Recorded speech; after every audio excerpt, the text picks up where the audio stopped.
في الذكر الأول، ولا يضل إلا من سبق له من الله الشقاء في الذكر الأول.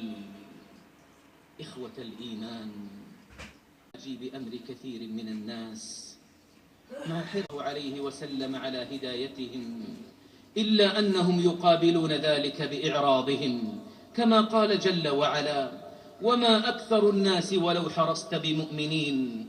بل إن حرصه صلى الله عليه وسلم كان على أناس ما علموا بوسيلة شر وأذى إلا سعوا إليها، فهم حريصون أشد الحرص على أذيته بل على قتله، وهو حريص أشد الحرص على هدايتهم ونفعهم.